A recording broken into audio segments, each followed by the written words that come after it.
রমজান মাসেও বিয়ের দাওয়াত পেয়েছি, কি মজার বিষয় তাই না? তো চলুন আপনাদের দেখাই এই বিয়েতে গিয়ে কী কী খেয়েছিলাম। তো প্রথমেই দিয়ে গেছে একটা কাঁসার থালা আর তার মধ্যে একটা কলা পাতা, তারপরে দিয়ে গেলো স্যালাড, তারপরে নুন আর কি ছিল, লেবু, এসব দেওয়ার পরে একটা পনিরের পাকোড়া টাইপের দিয়েছিল, এটা সাথে ওই এভারেজ ছিল। তারপরে দিয়ে গেল নানপুরি আর সাথে চানার একটা তরকারি, এটা বেশ ভালোই ছিল। তারপরে দিয়ে গেছে মিষ্টি মিষ্টি ফ্রাইড রাইস আর চিকেন, এটা চিলি চিকেন ছিল সম্ভবত। যাই হোক, এটারও স্বাদ বেশ ভালোই ছিল।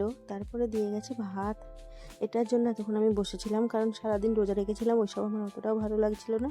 তারপরে দিয়ে গেছে ডাল, আর ডালের মধ্যে আমি একটুখানি লেবু চিপে নিয়েছি, যে লেবুটা আগে দিয়ে গেছিলো। তারপরে এর মধ্যে নিয়ে নিলাম আমি আলু পোস্ত, ভালো করে মাখিয়ে নিয়ে খেয়ে নিলাম, বেশ ভালোই লাগছিল।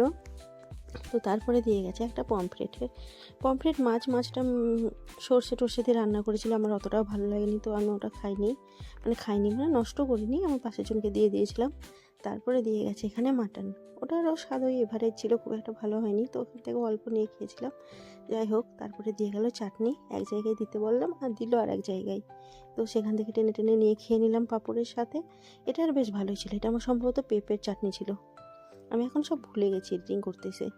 যাই হোক, তারপরে দিয়ে গেছে একটা লড চমচম, এটার স্বাদটা বেশ ভালো ছিল, নরম আর সফট ছিল, একদম খেতে বেশ ভালো লাগলো।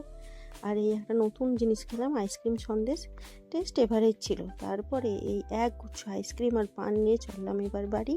টাটা।